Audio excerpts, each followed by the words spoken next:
All right, I think we're going to get started. All right, so welcome to Phil 3. All right, so today we're going to talk about neuroscientific approaches to answering this consciousness question. So in last lecture, we talked about Thomas Nagel's What It's Like to Be a Bat paper. Just a very quick review. I mean, the general point he's trying to get across there is that there's a separate question that we have.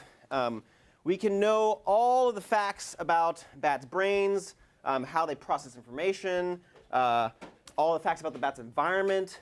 We can know all these kind of physical facts. We can know all these just fact of the matter facts. But there's this leftover fact, this fact about what it is like to be the bat.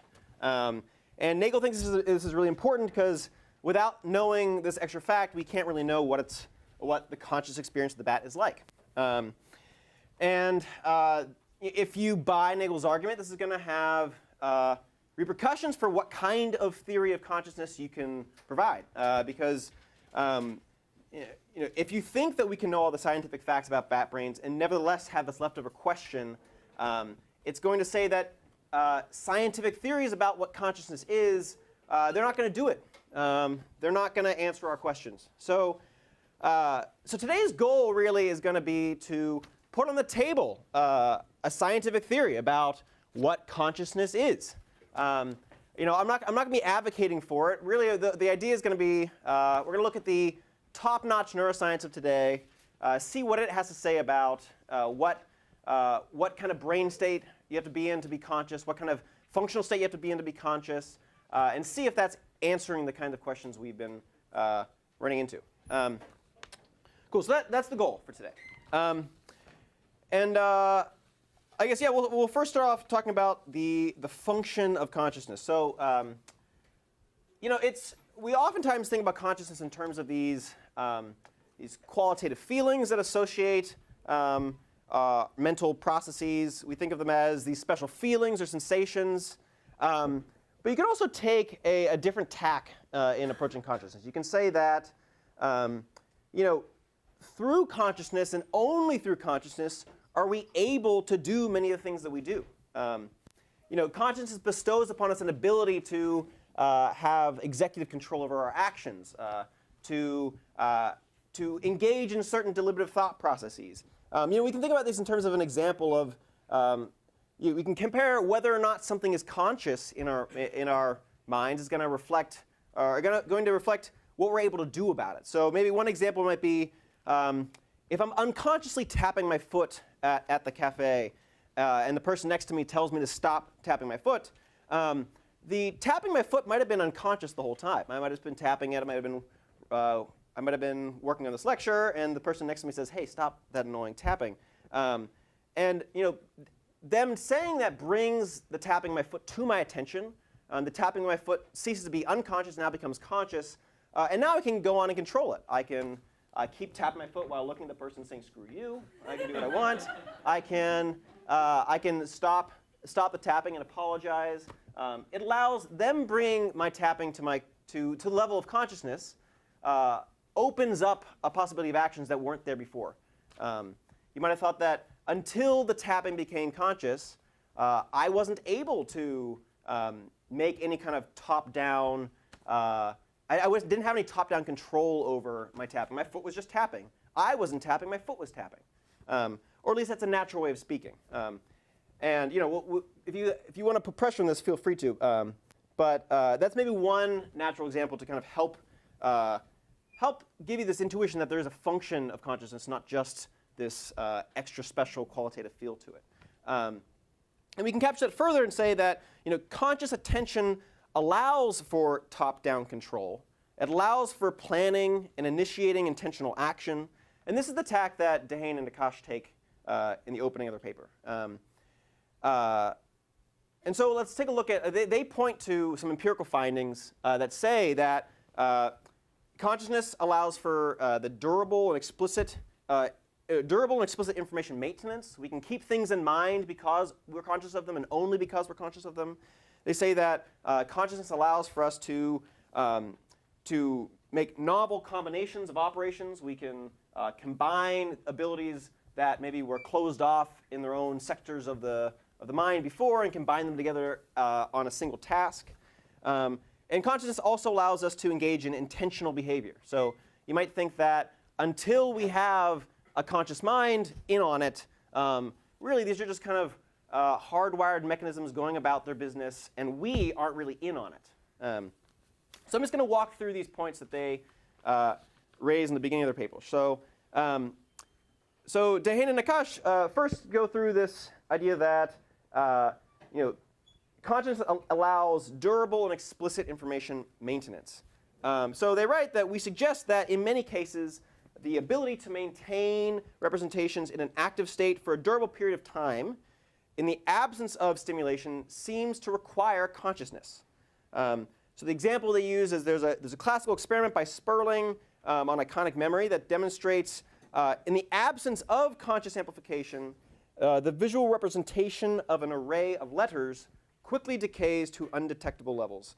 So after a few seconds or less, only the letters that have been consciously attended remain accessible. So just to, I guess, translate that, the idea here is just that if you're flashed a bunch of letters in front of you on the screen, and someone asks you a second later, what was the top right letter, you might have access to that. But if someone says, I'm going to flash some letters on the screen to you, pay attention to what letters on the top right, and you're going to have to report that back to me in a minute.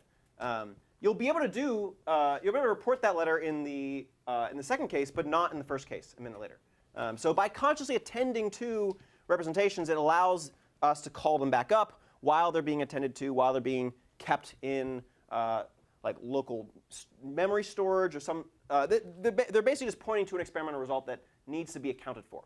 Here's something that when we tell someone to consciously attend to something, it allows them to do something that they weren't able to do before. So again, the idea is just that consciousness gives us an ability that we didn't have before there was conscious attention there.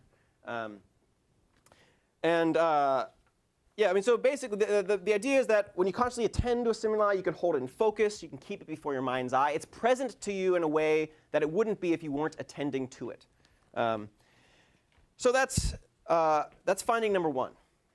Finding number two is that, well, as Dehaene and Nakash write, the strategic operations which are associated with planning a novel strategy, evaluating it, controlling its execution, and correcting possible errors cannot be accomplished unconsciously. They say that such processes are always associated with a subjective feeling of mental effort, which is absent during automatized or unconscious processing. So the point here is just that you can do this test yourself. Try to come up with a plan for how you're going to trick your friend into taking you to dinner. You can't come up with a plan like that unless you engage in conscious, reflective, deliberative thought. It's not like you're going to find yourself tricking them into a scheme without kind of conscious, reflective deliberation. There are certain kinds of novel operations that are really only conscious once we engage in a certain kind of reflective thought. The point is that in order to do something more than just hardwired automatic responses, it requires conscious deliberative thought. When you're presented with a decision, you can just go with your gut. But in this case, where you're just letting your automatic settings take over. So the kinds of cases we're interested in here are where you can think through a problem and come up with your own solution, and it's not predetermined by some hardwired system. So again, this is a functional characteristic of consciousness, or according to Dehaene and Nakash. The third finding they point to in the scientific literature is that, they write that a third type of mental activity that may be specifically associated with consciousness is the spontaneous generation of intentional behavior. So just the idea here being that we can engage in all sorts of unconscious behaviors. In the example when I was tapping my foot in the cafe, this was an unintentional action. I just found myself doing it. I didn't have the intention to act on it and then put the intention into action. And this is supposed to be a difference between actions that flow from conscious control and those that are flowing from some kind of subconscious control. Yeah, question? Do you think that it's just actions that have this, we have this ability to have sort of subconscious actions, or do you think we can also have like thoughts or and/or like speech that is like along a similar line? Right. Yeah. I mean, we're going to talk a little bit more about what exactly this distinction between unconscious processes and conscious processes is. But to answer your question, I think that those who subscribe to this kind of framework, well, I think this is just an empirical question, really. I mean, and they would say yes. You can blurt out. A thought can come to your mind that you didn't like call up from memory. So you can think of two different cases where you can say, you can ask yourself, who was the 42nd president? I believe that's Bill Clinton. Is that right? Anyway, you can call that. I can ask myself basically to tell myself who the 42nd president was. But you might think that whenever I'm working away at the cafe, tapping my foot, and this image of my mother screaming at me when I was younger, that is a constant thing, that conscious source of anxiety for me, just pops into my head. I didn't ask for this thought to come to my head. It just kind of popped in there. And I think the same kind of analysis will follow from that. That there's a difference between the kinds of thoughts that are called forth by intentional control of thought processes versus the kinds of thoughts that are brought forth through, say, just unconscious processes. But we'll talk a little bit more about that. I guess any other questions related to that point? Cool. I'll move on, and I'll stop to take questions about these three things when I'm done. But yeah, so I was talking about intentional behaviors then. So the example that Dehaene and Akash use is a blind sight patients. So blind sight patients, I think we brought them up in class last time, but it's a little obscure. They're subjects who are partially blind, so part of their visual field is just kind of not there. They're partially blind, but they can still identify above chance objects in their blind spot.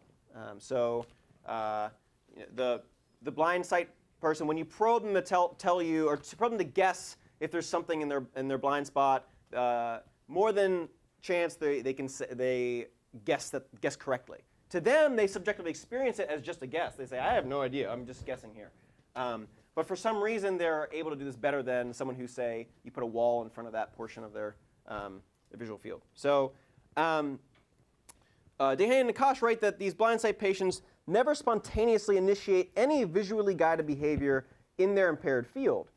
Good performance can be elicited only by forcing them to respond to stimulation. So here they're pointing to the fact that in these blind sight patients, they might have some kind of access to the information that there's an object in that part of their visual field, but that kind of knowledge is not available for intentional action. If you put, say, if you put a ketchup bottle in their intentional field while they're eating, or in their blind spot while they're eating fries, they're not going to grab for the ketchup and put it on their fries, because that kind of thing is just not available to them. They don't see anything in that spot. If they're forced to say, is there something in your blind spot, they can do a good job with that, but they'll never produce intentional action that's produced through a kind of top-down, conscious, reflective process. They can't decide to act on something they see in their blind spot. Yeah. Can they function the same as any other or a regular blind person where they really can't see anything? Or yeah, actually, it sounds like initially I thought that they would be able to function. Right. Be able to, I don't know. Actually, I don't really know much about how to. Yeah, it's a good question. Actually, now that you mention this, I actually think that there might be some research. I'm not a blind sight expert, but I think there might be actually some research where they throw something at them that's in their blind spot, and they automatically grab it. And I think but the point here is still the same, because you might think that this automatic grabbing motion is just totally an unconscious process. So if you throw your shoe at me and I duck, you can think of this as, I didn't make a decision. I wasn't saying, oh, wow, there's a shoe coming at me. I should probably duck. It was just a quick automatic response that didn't really involve any kind of intentional action. But actually, this is a good question. Austin, do you know about this? Whether there's Sorry, the Well, whether or not blind sight patients can respond respond unconsciously to things that show up in their blind spot. Yeah, no, I don't know about that. Yeah, I'm not sure, but it's a good question. Yeah. Wait, so how is that intentional behavior if they don't know what's going on? Yeah, no, right. So the blind sight patients this is unintentional behavior. And the point that Dahane and Akash want to make is that blind sight patients can't respond intentionally to things that show up in their blind spot area. So blind sight patients can't act intentionally on things that show up in their blind spot area.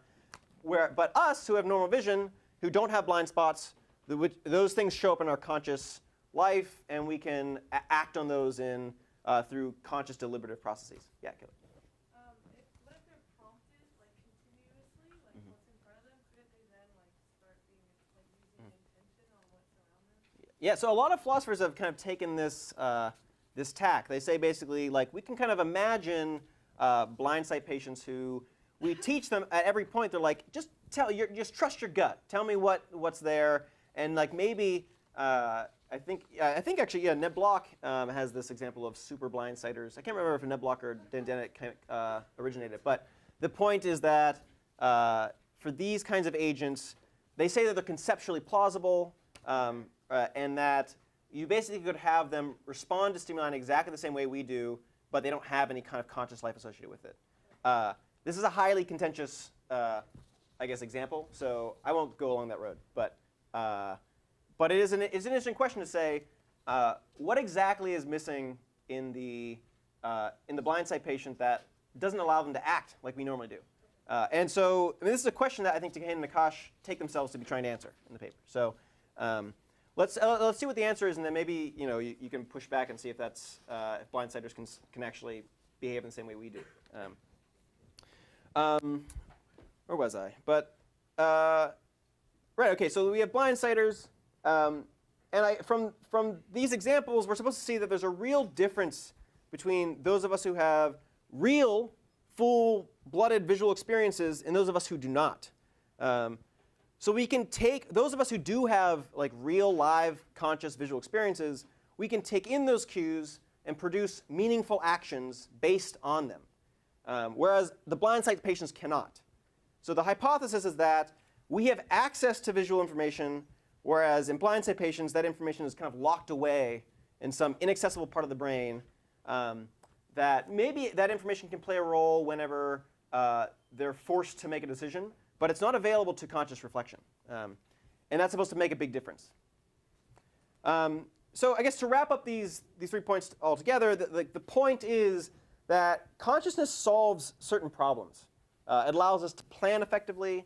It allows us to integrate information across different modalities, the different senses. It allows for coordination of behavior, and you can contrast this with hardwired systems that are inflexible or unable to plan for novel situations. And what we're really looking for, we're looking for the capacity for top-down control of behavior, of thought processes, of problem solving, and this calls for a central organizer. And that's basically what the global workspace theory of consciousness is trying to give a theory of.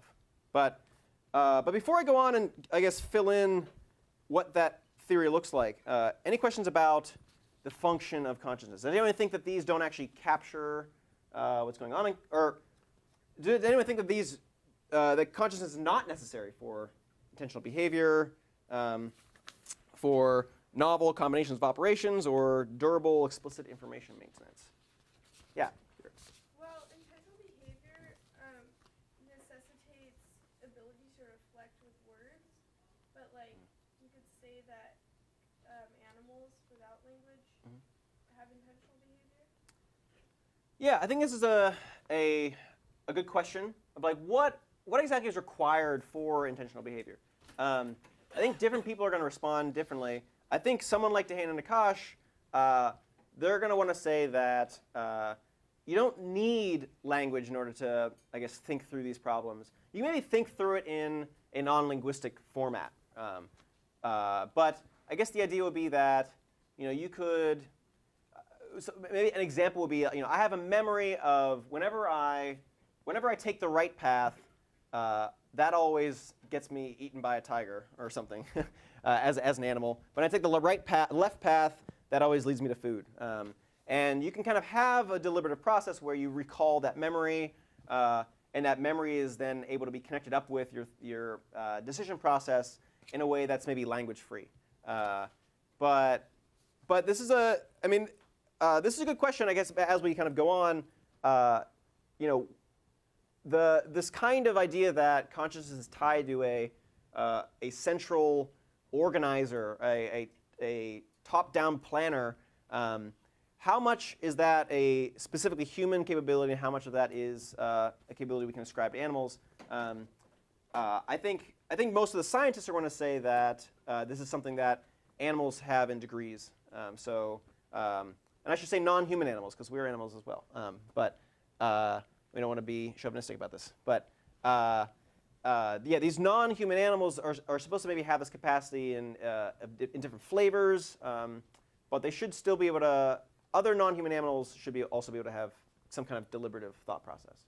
But this is very contentious. Does anyone make the case that animals don't have this? All right. Well, let's. Unless there are any other questions, I'll move on to talk about the meat here. So we have this question about what constitutes what is the nature of consciousness, and here's an answer to that question. And we're going to, I guess, walk through the steps that kind of lead us to the final answer. But Dehane and Akash up front think that they're gonna answer this question totally and fully. So they write that within this fresh perspective, firmly grounded in empirical research, the problem of consciousness no longer seems intractable. They really do think that by doing neuroscience, we're going to solve the problems of consciousness, and there just won't be any leftover problems. This is very much, I guess, against what Nagel was trying to do. So I'll be curious once we present this to hear what your thoughts are, whether you're convinced by what they're trying to do. So the first step of this theory is to note that the mind is massively modular. So the idea is that the mind is comprised of a huge collection of special purpose devices which operate smoothly in their own domain. So a module is a relatively independent information processing machine. And the brain is made up of a hierarchy of these modules, so, organized into subsystems like vision, audition, motor control, so somatosensory perception, emotion, and the list can go on. But the general idea is you can think of a picture will help. You can think of the mind as this just giant compilation of these little machines that are each doing their own little jobs. And maybe inside these machines you have smaller machines. And these are each taking in, we'll say this is V1, why not? They're each taking in inputs. They're communicating, well, they're not communicating with one another. They're able to solve problems on their own, maybe send that output somewhere. But the thing is, each one of these has their own task. So this might be the task of vision. Inside the parts of the brain that are responsible for vision, there's maybe object recognition. There's like contrast detectors. There's color processing. All sorts of things, and basically you can go down and down and down until you reach the most basic processes. Yeah. Do they all have to be physically near each other? I think this is a debated question. I think the paradigmatic cases are going to be cases where you have basically an area of the brain that is dedicated to a particular kind of task. So vision is the one we know most about, and that's all located in the back of the brain. So you and it follows a sort of kind of hierarchy of processing where you have systems that do I guess low-level edge detection. The low-level edge detection goes to like shape detection, and the shape detection then goes to object recognition. But I'm not an expert enough on how these actually are instantiated to know whether they're locally in general, they're going to be pretty local. Kira? Yeah, well, it says like modular minds. Are these in the mind or are these in the brain? So I think the neuroscientists are going to be, well, the scientists in general may be sloppy with the terms in a way that we wish they wouldn't be, but I think they are going to be thinking of this in terms of the mind, or sorry, in terms of the brain, and they're going to use the brain and mind interchangeably. So, because you might think that, well, look, if the vision module were in my mind, I'd be somehow in on the object recognition task. It'd be something like when I'm doing math, I'm in on it, but whenever I'm like trying to figure out what object is in front of me, that's not like some kind of decision process that I'm in on. That's not a part of my mind. I would say that, yeah, just be a little loose with how you're understanding mind. This is, I guess, maybe a buzzword that a lot of cognitive scientists use, talk about the modular mind. But you can think of it in terms of the brain. That's fine. Were there other hands about this? Yeah, OK, so I mean, a few other things to say about this. Well, yeah, so you have basically a collection of machines. And I think most people, I guess, working in cognitive science are going to want to say that this is, I've drawn 7 here. They're going to say that there are potentially thousands of little machines at work that are solving different kinds of problems. I guess Dehaene and Nakash eventually pinpoint 5 subsystems that are going to be important to conscious experience. But we'll get to that later. And I guess one other thing I want to we can make sense of this in terms of brain processing, but you can also think of modules in terms of like math. So you can define a function f of x in terms of, or you can think of like the function f of x y. So it takes 2 inputs, and we can just define that function as I don't know, g of x plus 4 times h of y. So we have this notion in math where you can basically define high-level functions in terms of like lower-level functions. And you can kind of keep going down and down. You can define g of x in terms of 2 other functions or 3 functions. You can define h of x in terms of other functions. But the point being that this is supposed to be analogous to what's going on in the brain, where you have particular parts of the brain that are responsible for that they do particular kinds of things. You have subsystems of those systems. You have subsystems of those systems. But they're each going to be tackling a particular kind of task. Cool. OK, unless there are any other questions about that, I'll move on to dual process theory. So dual process theory posits that when an organism encounters a cognitive task, it can deploy 2 kinds of systems to perform that task. So these 2 systems are supposed to be distinct. They're functionally and evolutionarily. So what has been called system 1 is fast, parallel, automatic, relatively rigid, and unconscious. So system 1 processes happen at a level prior to conscious reflection. System 1 processes can quickly analyze inputs based on pre-established computational architecture. So the end result of this processing can be posted to an individual's consciousness, but that individual has very limited or no access to the processes that generated the output. So when I'm looking at my water bottle and I see it as a water bottle, and I recognize it as a water bottle, I didn't have to go through any sort of like complex process where I was like, well, it has straight edges and it's translucent and it looks like it's cylindrical and I can see there's some clear liquid inside of it. No, all this happened at a pre-conscious level. Something in my brain had to do the processing such that I can identify it as a water bottle. And that's the kind of thing that we have in mind when we're talking about system 1 processes. Namely, it's these little modules that we're talking about when we talk of system 1 processes. So yeah, system 1 processes are supposed to be distributed throughout the brain. System 1, if we want to call it a single system, is composed of many small, largely autonomous local modules that deal in domain-specific information handling. So they cannot be quickly altered by verbal instruction, but they can and do change as a result of habituation, just like or training. So as you're growing up, you can learn to train yourself to see things in particular ways. In addition to these functional features, System 1 is supposed to be evolutionarily older. So it represents the kind of intelligence that humans share with other animals. And these modules that comprise System 1 are supposed to be relatively rudimentary and developed to address very specific evolutionary needs. So perceptual modules are perhaps the best example of these modules with specific evolutionarily relevant tasks. So take our ability to recognize faces. I think this is a good example of a pretty complex System 1 task.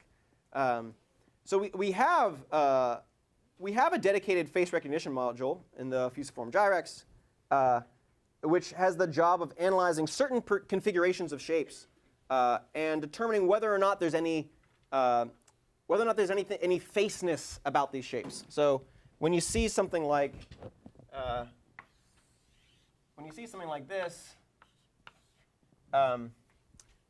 your fusiform gyrax apparently is, according to the neuroscientists, is going to be taking in these shapes and saying, whenever I see, I guess, two roundish things with a pointy thing and a mouthy thing, that gives you a face. And this is a really, really hard computational task. I mean, we have software engineers who have spent years of their life trying to figure out how to solve this task, and it's gotten good-ish recently, but the computers still aren't as good as we are at these kind of complex recognition tasks. But there's a specific part of the brain that is responsible for this, and moreover, you're not really in on that processing. I mean, this is the point I guess I was making before, but I'll make it again. That when you're examining this face and you see it as a face, you don't have to do a little math problem in your head to figure out that it's a face. It's something that just comes to you automatically. It's a process that's running on its own, doesn't need your input. So that's System 1 processes. So System 2 is supposed to be slow, serial, deliberate, flexible, and conscious. So I'll explain each of those terms in turn. So it's slow and serial and deliberate since it involves conscious analysis by means of abstract categories and concepts. It's flexible in the sense that any individual may develop their own strategies about how to go about addressing certain types of information. So System 2 then admits of more individual differences. So when we're each solving kind of System 2 problems, we'll each go about that in different ways. I think probably the best way to think of this is, you can think of the problem the problem of solving whether or not there's a face there is a problem that System 1 solves. A different kind of problem that System 2 solves is, you can think of, an addition problem. So when you're confronted with this, you need to have a strategy that you come up with or that you've learned to figure out how to do this. And you apply it in a deliberate way. So you have to say, I hope I get this right. So you have to get the 2 to 7 gives you 9. The 1 and 4 give you 5. And then you just bring the 1 on down. Yeah. So what I did right there was a particular process. I followed certain rules that I'd learned. I had those thoughts in a serial fashion. I first told myself I need to look at these two numbers. I then need to use the rule of addition to get number 9. If this was above 10, I would need to put the single digit here and carry over the 1. The point is that this all has to happen in a very slow way where I follow one thought to the next. And this is something I have to learn. So these are two different kinds of problems that we solve in two different kinds of ways.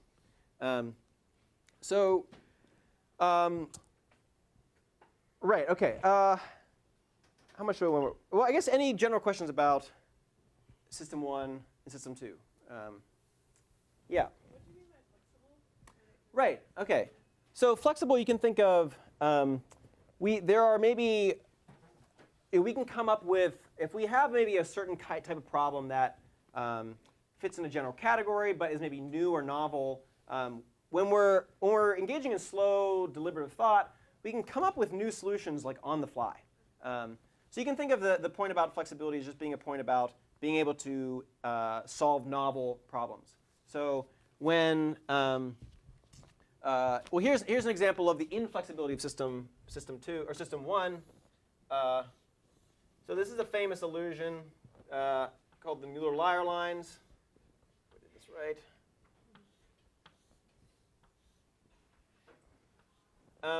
So the if I drew it right, you should get this. You should basically see the first figure, the figure on the top, as longer than the bottom figure. That's right? Yeah. And so this is basically a very basic feature of your visual system that you're going to see shapes like this. The top one is longer than the bottom one, but in fact they're the same size. That if you go and take a measuring stick, you'll notice that they're both the same length. But even though, like, whenever I look at this and I tell my visual system, oh, you stupid visual system, see this the right way. They are equal lines. They're not. The top one's not longer than the bottom one. Even though I tell my visual system that, my visual system doesn't care. It just is going to churn out the same output every time. It doesn't. I can't. I can't just basically tell my system 1 processes to perform in a different way. They're just going to go on doing what they do. And that's I guess the flexibility distinction. And I guess that reminds me. I do want to say one thing about one thing I mentioned was system 1 processes are domain specific, and system 2 processes are domain general. The point here is just that if I give the math problem to my visual system, it can't solve that. That's not a problem that it solves. It solves very particular kinds of problems. It solves visual problems. It solves problems that arise in me trying to extract information from the light hitting my retina.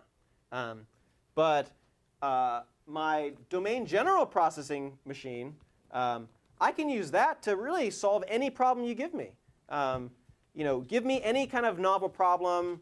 You can ask me to come up with proofs that prove mathematical theorems. You can ask me to write a play. You can ask me to decide whether or not I should invest $10,000 in a fund. Like, you can give me any problem at all, and I can solve that using System 2 processing. But the trade-off, though, is that System 2 processing is a lot slower. It's a lot less efficient. So if I have a System 1 module that can solve this problem quickly and efficiently, I'd rather just let that thing do it. And that's the difference between I guess System 1 and System 2. So I guess Dehaene and Koch say that, they capture this when they say that controlled processing requires a distinct functional architecture which goes beyond modularity and can establish flexible links amongst existing processors. So we talked before about the modular mind. You can think of the modules are all instantiating System 1 processes. But the real question is that we know that we do something else with our brain. We know that we can solve these general problems that are not confined to particular kinds of problem solving that are rigid and inflexible. What we want some description of a system that solves general problems in a flexible way, but maybe does it more slowly than other systems. So the answer to this question is supposed to be the global workspace. So I guess I'll quickly kind of run through some of the features of the global workspace, and we'll kind of test it out as a hypothesis. So feature 1 of the global workspace. Besides specialized processors, so these are just coming straight from the paper. Besides specialized processes, the architecture of the human brain also comprises a distributed neural system or workspace with long-distance connectivity that can potentially interconnect multiple specialized brain areas in a coordinated, though variable manner. So through the workspace, modular systems that do not directly exchange information in an automatic mode can nevertheless gain access to each other's content. So if we want to amend this drawing, you have all these subsystems going about solving their problems. But when I need to solve a problem like am I going to go out to eat, or am I going to make dinner myself?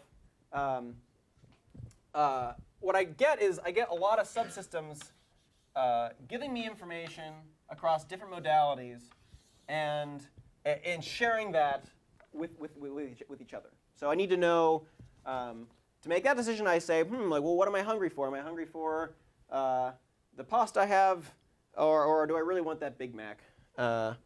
You have to ask yourself, well, I would go out and drive to McDonald's, but my car doesn't have enough gas. I remember that from yesterday. So in fact, I actually should stay inside. These are calling up all sorts of different kinds of information that are relevant to a particular decision that you have to make. And you wouldn't be able to do that if all these pieces of information were locked away in their individual modules. You need this global workspace that connects these different systems, that allows them to share information amongst one another in a coordinated manner. And this is supposed to be established via, I guess, what they call long-distance connectivity neurons. These are basically working memory neurons that are localized to different modules, but when you put them all together, they form a system in which these modules can talk to one another effectively. But there are certain limitations about what kind of information these long connectivity neurons can broadcast, and we'll talk a little bit more about that. But all right, so that's the basic picture. Another key component for Dehaene and Akash is that top-down attentional amplification is the mechanism by which modular processes can be temporarily mobilized and made available to the global workspace, and therefore to consciousness. So you can think of, if we have this central global workspace, you can think of, for various reasons this is a bad analogy, but I'll make it anyway, that you can think of there's like a spotlight of consciousness that's able to zoom in on particular information in the global workspace. It can also call forth information from particular modules. You can say, you can use your powers of attention to tell the visual system, hey, give me the red stuff in the scene. This is a real problem that I guess has been well studied. But you can basically, through attention, you can say, visual system, give me all the round things that are in front of me. And the visual system can go away and basically send back to the global workspace all the round things that are in the scene.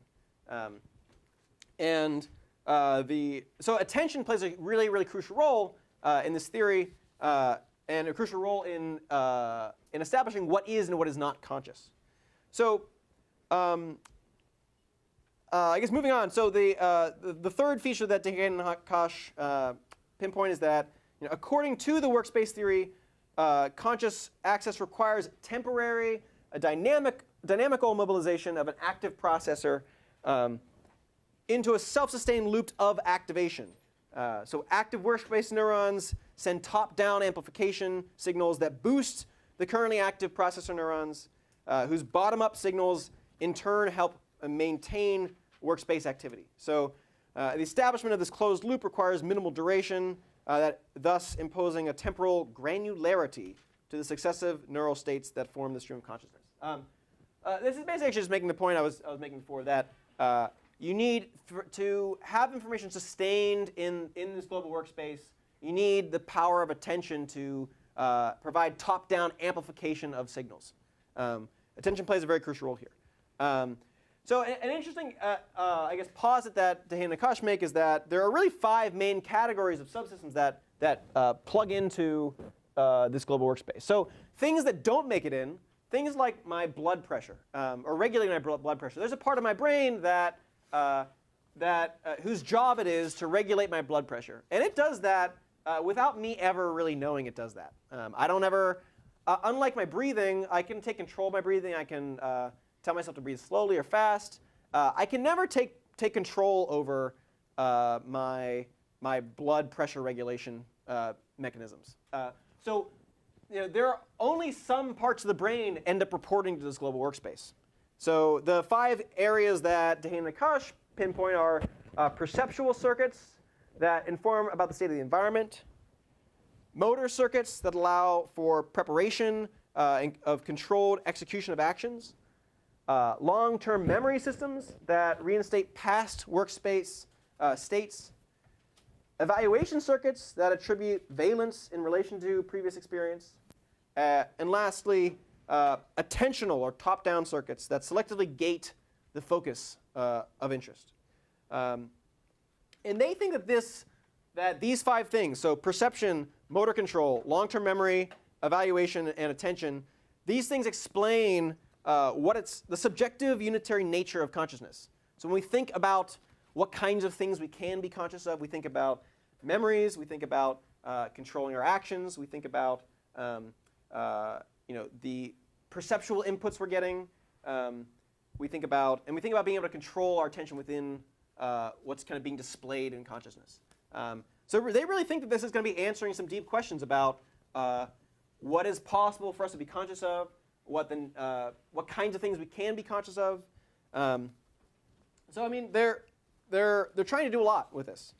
And I mean, they say that we believe that many of these so-called hard problems will be found to dissolve once a satisfactory framework for consciousness is achieved. So now we can really ask the question we've been meaning to ask the whole time. So there's a philosophical question here. The paper, I should note, it's not making, it's merely just assertions of fact. This is a paper that, we don't want you to write this kind of paper when you write papers for us. It's just saying there are a couple places where it says, well, clearly certain philosophers are wrong because they're clearly wrong. That's not an argument. But we can ask, basically, whether or not there are reasons to support this theory. So the question we have in mind is, what is the nature of consciousness? The answer is going to be that consciousness is constituted by the broadcasting of information in a global workspace in a sufficiently configured system. So this is gonna give us like real results. We can ask of the blind sight patients. We can ask, well, look, is information about what is in their blind spot, is that available to the global workspace? If it's not, then it can't be conscious. If it is available to it and it is called forth and is actively in the global workspace, then it is conscious. This is a pretty clear criterion to say, in actual cases, it can get us results. It can tell us what is in the mind and what is not in the mind. And you can do that by, the techniques aren't totally there yet, but you can do part of it by fMRI imaging and the like. And I guess you might be able to do it using other techniques, but that's probably the most popular these days. And I think the theory is supposed to be something like, we've been looking at different attempts to say that the mind or consciousness, we can think of it in terms of the kinds of reductions we do in other kind of science. So we can say that temperature just is mean kinetic energy or mean kinetic velocity. I should know my science better. We can just say that lightning just is electrical discharge.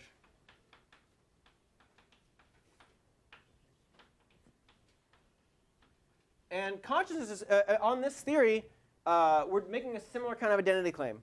Consciousness just is the activity that goes on in global workspace. And the global workspace can be instantiated by a brain, it can be instantiated by a computer, it can be instantiated by any system that has this kind of functional structure. So there's going to be some kind of just brute physical law about, when I have consciousness of something red, you might think that, we've been talking about inverted spectrum cases.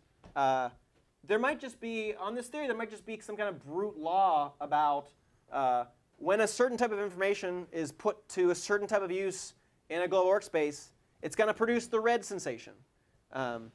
And I mean, that's at least the answer that it's trying to provide. Now, there are, I guess, problems with this, and that's really, I guess, what I want to address in the next section. But before I get there, do we know what is being claimed?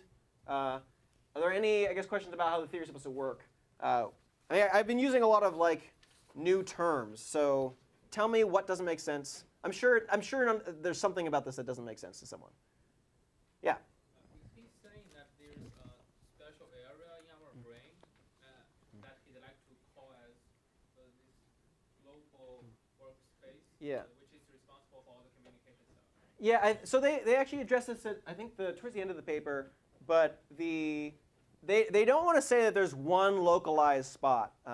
I think basically, if I understand them correctly, there are going to be these working memory areas associated with every one of these modules, and at least the modules that work together in this global workspace, there's not going to be some kind of central system that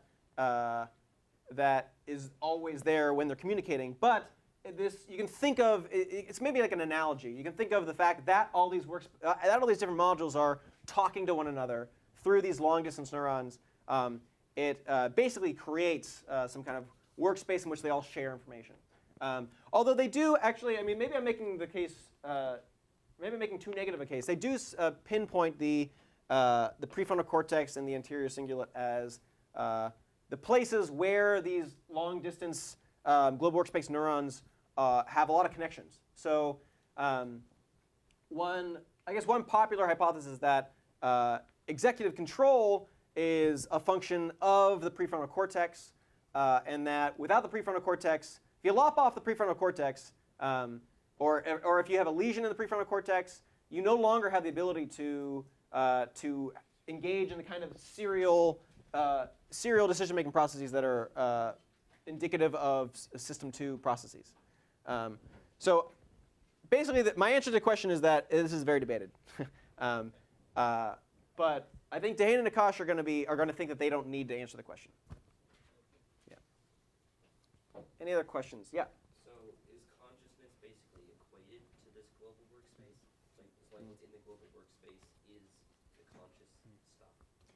Yeah, I mean, I think the idea is going to be, you can think of the, I guess the person who came up with the global workspace theory originally called it I think he actually called it the blackboard theory of consciousness. And the idea is that you have, you can basically post different pieces of information to a blackboard. So you write on it, and then you erase one bit, and then you write on a new bit. And the idea is that there's going to be basically a system which all the content of consciousness is going to be contained in that system. So insofar as you're conscious of something, it has to be active in the global workspace. So you can ask, like, when I'm listening to a song, the feeling that the song produces in me, the beat that I hear, I recognize the person's voice as Paul McCartney's. All these things that I'm conscious of, they're all a part of the global workspace. And you can think of those as kind of different pieces of information that are on the blackboard. But was that the kind of question you were asking? Okay, yeah, so the kind of problem they're trying to solve with this is they want to give a theory about, like, what is it that makes information in the brain conscious? Because there's information all throughout the brain doing, like, there's information processing of how to regulate my blood pressure. But I'm not conscious of that. I'm also not conscious of the very complex, sophisticated computational processes that underlie edge detection and shape recognition. These are things that I'm not that are not consciously available to me. But the things that are consciously available to me are the stuff that gets posted to the global workspace, and that's supposed to be, well, yeah, that's a theory. Yeah, Kira. But there's no place that is the global workspace. Yeah, I mean, I guess it's maybe similar to the question before, but I think Dehane and Akash kind of wiggle on this. They say that the prefrontal cortex and the anterior cingulate are the important places, but they also say that you can maybe have two systems. So you maybe have like two systems that communicate with one another, and this will create like a mini workspace. It's actually unclear. I think this is basically an area where they say that they need to do more work, but I believe the stock answer is that what they're picking out are working memory centers in each of these modules, and when those working memory centers work together, they create like a virtual workspace. So there need not be a particular part of the brain that is receiving all these signals. It can just be instantiated by all these things being connected to one another. Yeah, David? I think the most recent knowledge is that it's distributed over the whole brain, that it's a system that is not located in a specific place, but Right. it's much more like all over. There is not a main hub or a main node. Yeah. Its concentration might be in the prefrontal cortex. Actually, I think it's low over its whole brain. Yeah, I think that is that definitely seems to be the direction that Dehan and Akash seem to go in. But that's not helpful. Yeah, you can think of it as not located in a specific area, but something that when all the pieces are working together, they create it together. Yeah. So if conscious things exist in the workspace, where do unconscious things exist? Right. So I think they're. I mean. Like blood pressure, like where would those Right. So you can think of blood pressure as there's this little module over here that's working away. It doesn't broadcast that knowledge to the global workspace. It gets inputs from, I don't know, your blood. I don't, and its outputs go to control the blood. I don't know enough about it, but. with, like, the center of the workspace? Sorry, say that again. It's not communicating with the center of the workspace. Right. So it doesn't really need. David isn't happy with this. What? Yeah. There, I mean, if I see something that frightens me, my blood pressure can go up. So I mean, there are, of course, there is communication, but it's not. And I mean, there are people who are able to kind of control even heartbeat, even blood pressure. Yeah. Through, I mean, most of the time they do it through breathing technique. But if you think about something relaxing, you can get relaxed. Yeah. Right.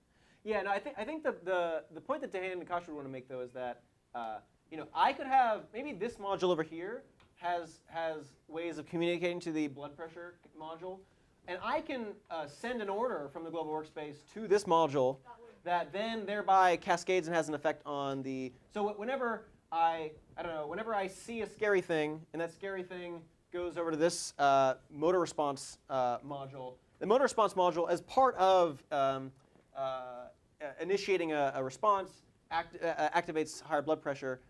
It can do that, but I can't send a message to the blood pressure module directly and say, amp up the blood pressure. Yeah, you can send a message to the motor response system, and then maybe the motor response system, independent of what you want, amps up the blood pressure. But at least I think that's the model that they have in mind. Yeah. What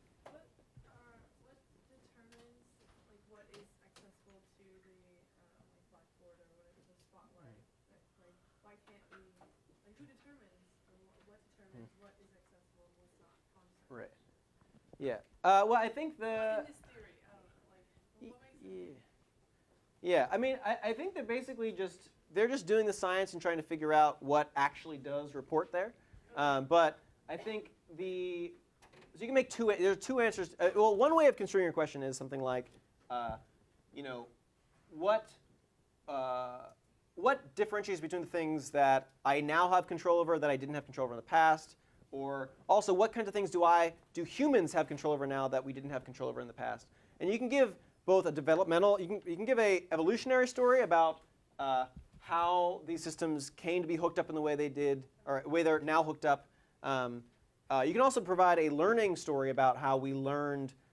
So, for instance, whenever you learn how to play the piano,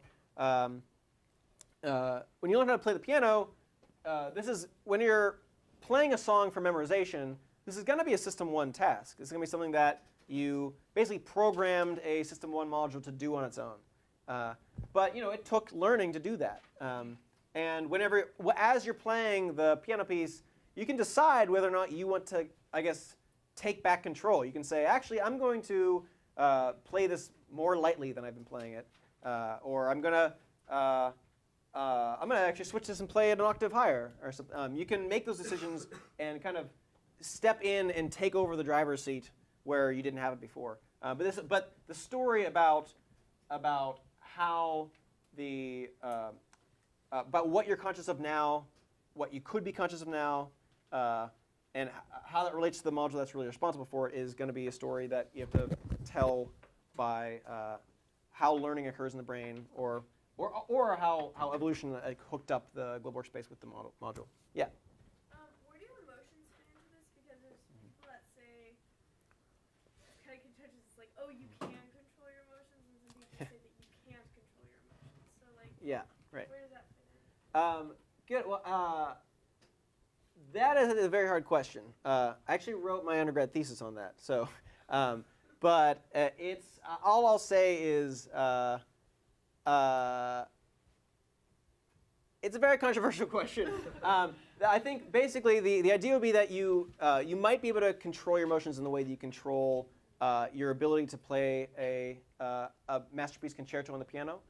So you might not have immediate control over your emotional responses. It might be something like you can train your dog so that whenever you snap, they jump up on their hind legs or something like that. But you can't just on the very first day you get your dog, if you snap your fingers and the dog jumps up, that would be like a miracle.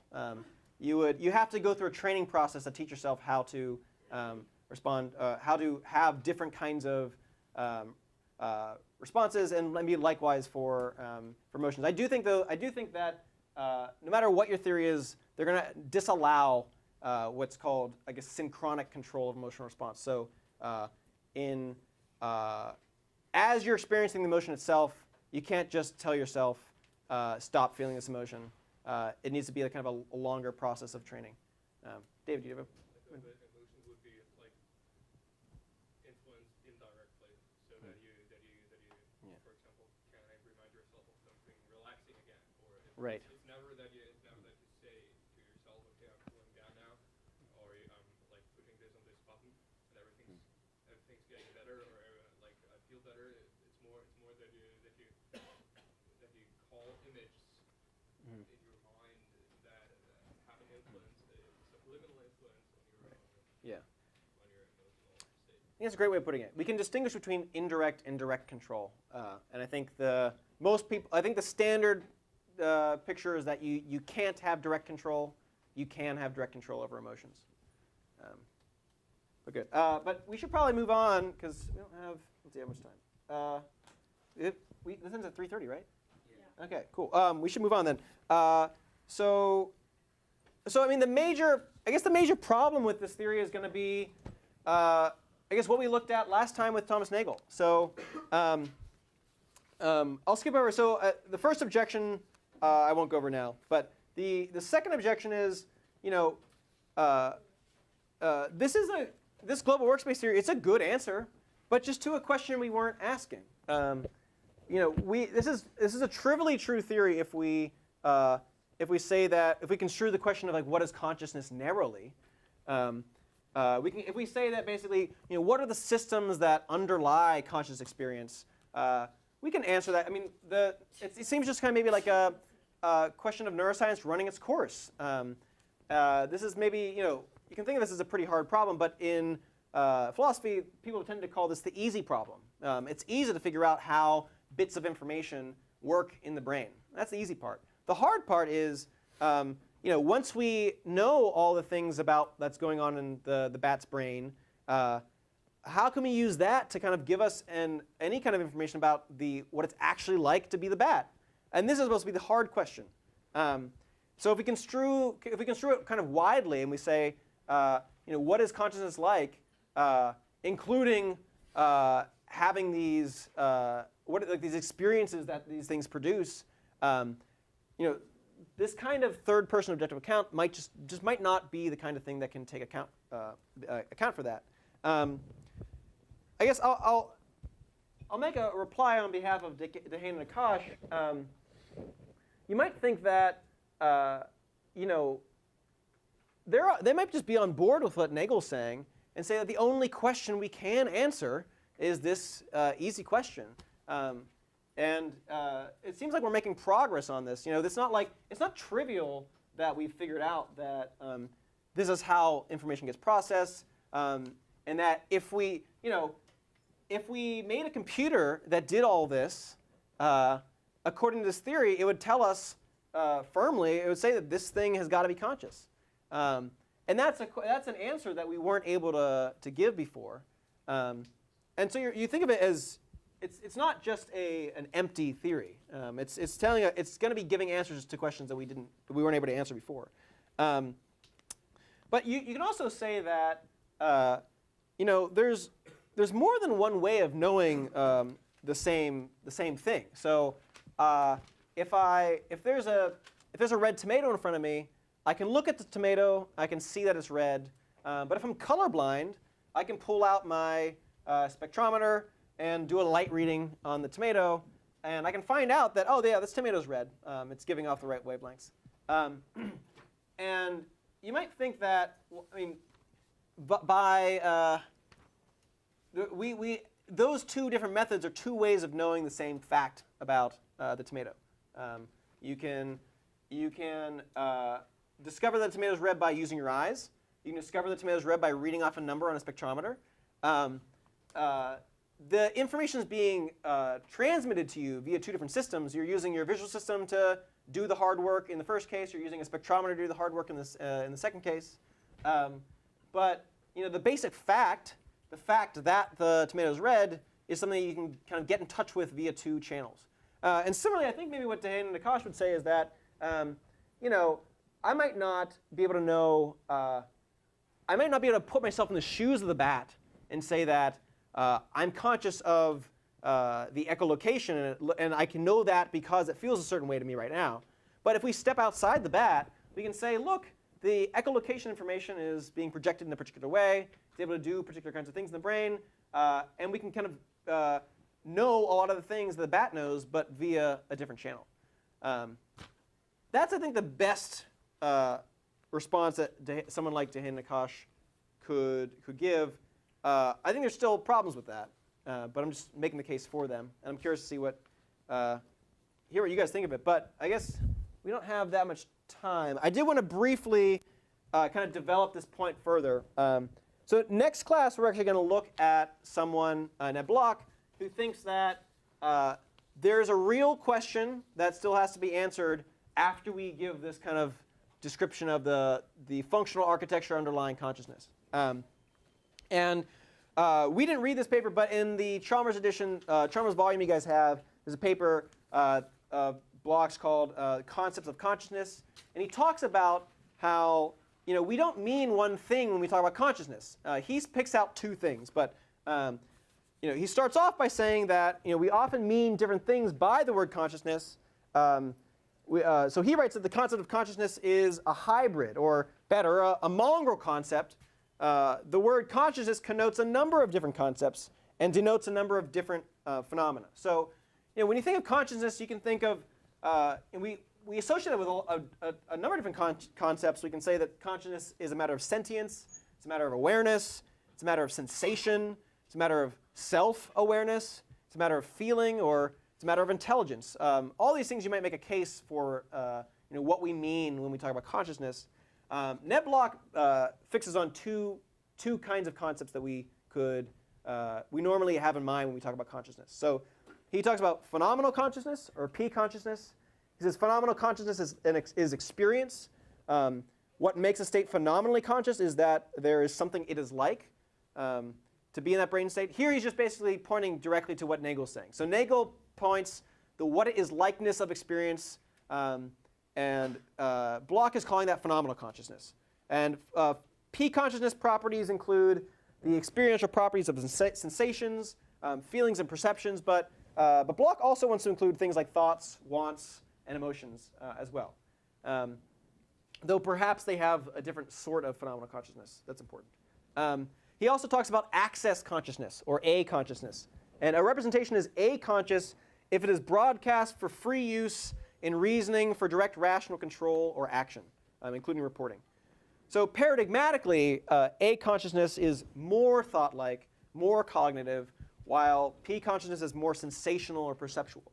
And I mean, one kind of basic intuition that supports this is that the conscious states associated with thought, rationality, these are like not the full-blooded consciousness states we have in mind when we think about the kinds of things that are really puzzling.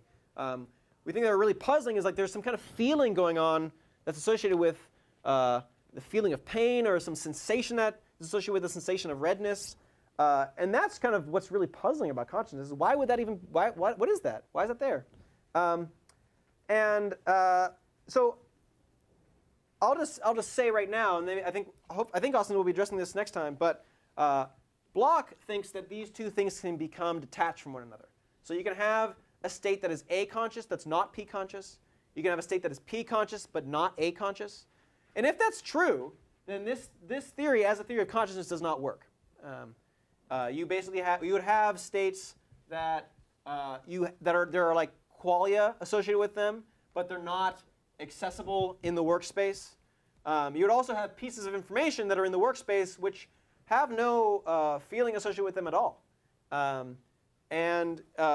If that's true, it would seem like this theory just isn't doing the kind of work we want it to do. So there's a real question here, though. Can we separate the sort of functional properties of consciousness from the phenomenal properties of consciousness? If you're going with the global workspace theory, you're going to say that you can't just because it's some brute physical law. And next class, I think we're going to look at someone who says, no, these two things come apart, and we can talk meaningfully about this phenomenal consciousness stuff.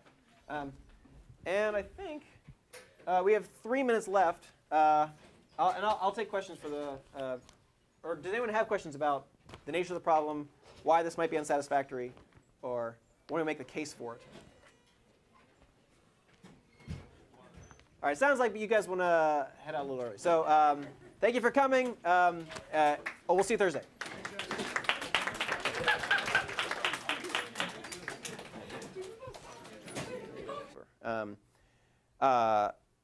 And so let's take a look at, they point to some empirical findings that say that consciousness allows for the durable and explicit information maintenance. We can keep things in mind because we're conscious of them and only because we're conscious of them.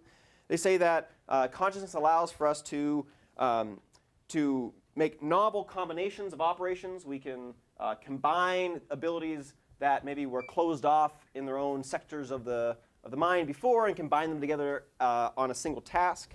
And consciousness also allows us to engage in intentional behavior. So you might think that until we have a conscious mind in on it, really these are just kind of hardwired mechanisms going about their business, and we aren't really in on it. So I'm just going to walk through these points that they raise in the beginning of their paper. So Dehaene and Nakash first go through this idea that consciousness allows durable and explicit information maintenance. So they write that we suggest that in many cases, the ability to maintain representations in an active state for a durable period of time in the absence of stimulation seems to require consciousness. So the example they use is there's a classical experiment by Sperling on iconic memory that demonstrates in the absence of conscious amplification, the visual representation of an array of letters quickly decays to undetectable levels. So after a few seconds or less, only the letters that have been consciously attended remain accessible. So just to, I guess, translate that, the idea here is just that if you're flashed a bunch of letters in front of you on the screen, and someone asks you a second later, what was the top right letter, you might have access to that. But if someone says, I'm going to flash some letters on the screen to you, pay attention to what letters on the top right, and you're going to have to report that back to me in a minute. You'll be able to report that letter in the second case, but not in the first case a minute later. So by consciously attending to representations, it allows us to call them back up while they're being attended to, while they're being. All right, then we're going to get started. All right, so welcome to Phil 3. All right, so today we're going to talk about neuroscientific approaches to answering this consciousness question.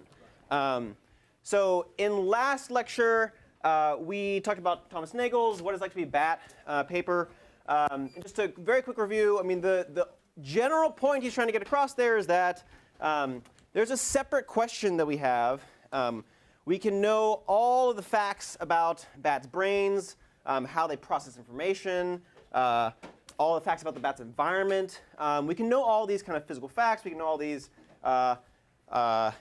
just fact of the matter facts. But there's this leftover fact, this fact about what it is like to be the bat. And Nagel thinks this is really important because without knowing this extra fact, we can't really know what the conscious experience of the bat is like.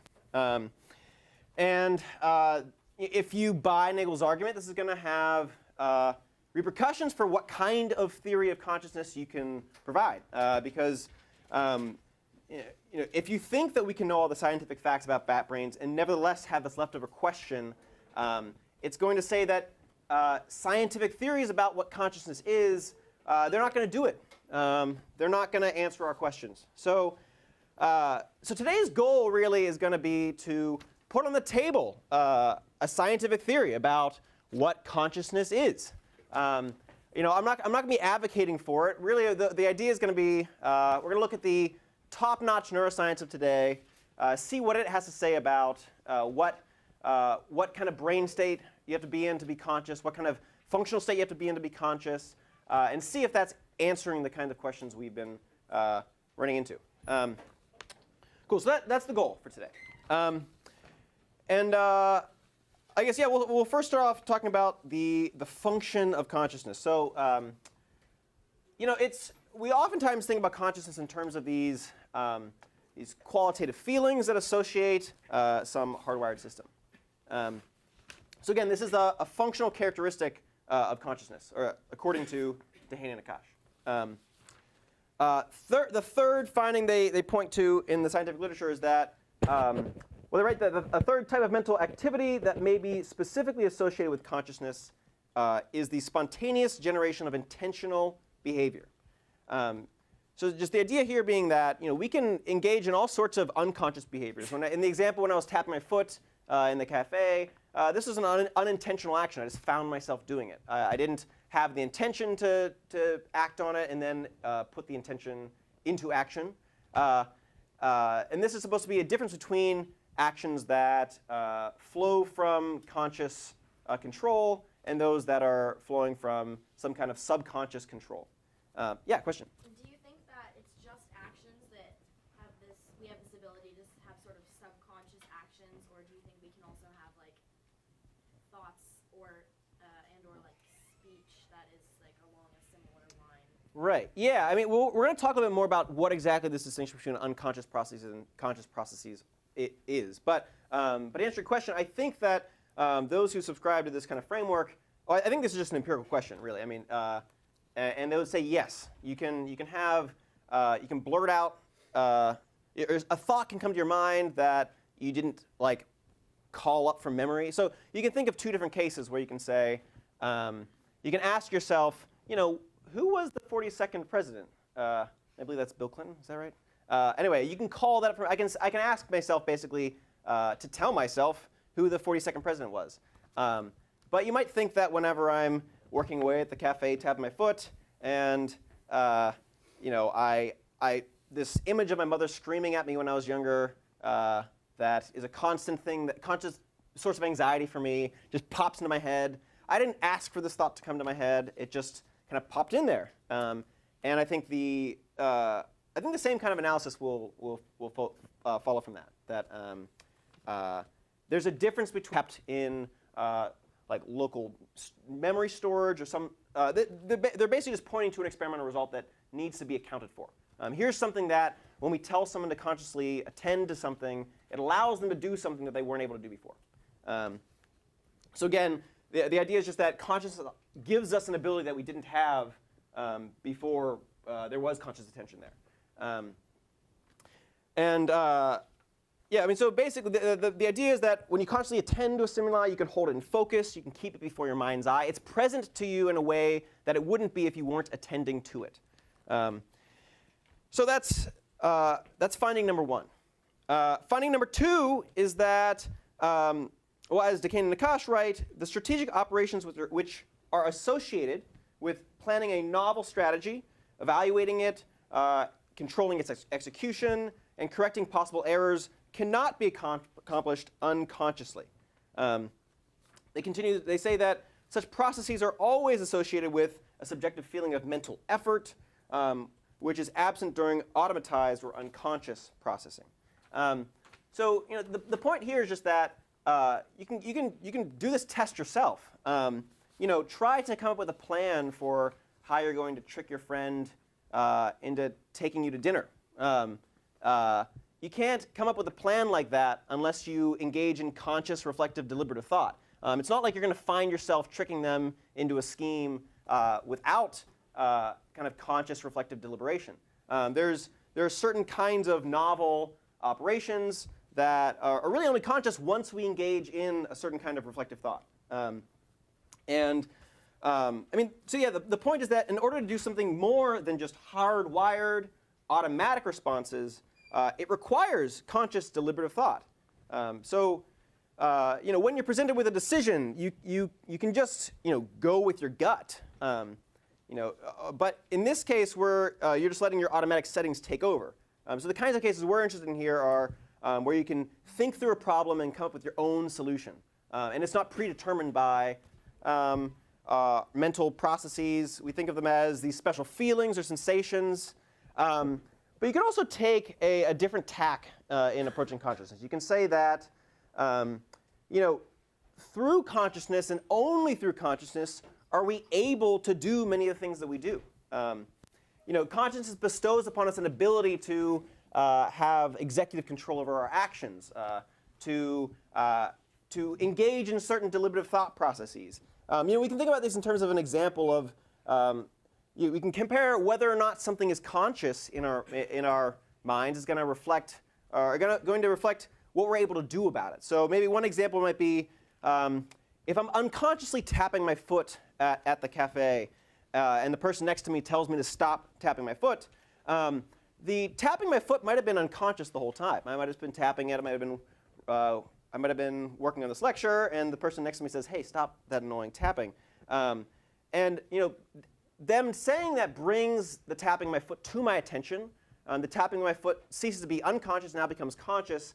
And now I can go on and control it. I can keep tapping my foot while looking at the person saying, "Screw you." I can do what I want. I can stop the tapping and apologize. It allows them bring my tapping to the level of consciousness, opens up a possibility of actions that weren't there before. You might have thought that until the tapping became conscious, I wasn't able to make any kind of top-down. Didn't have any top-down control over my tapping. My foot was just tapping. I wasn't tapping. My foot was tapping. Or at least that's a natural way of speaking. If you want to put pressure on this, feel free to. But that's maybe one natural example to kind of help give you this intuition that there is a function of consciousness, not just this extra special qualitative feel to it. And we can capture that further and say that conscious attention allows for top-down control. It allows for planning and initiating intentional action. And this is the tack that Dehaene and Akash take in the opening of their paper.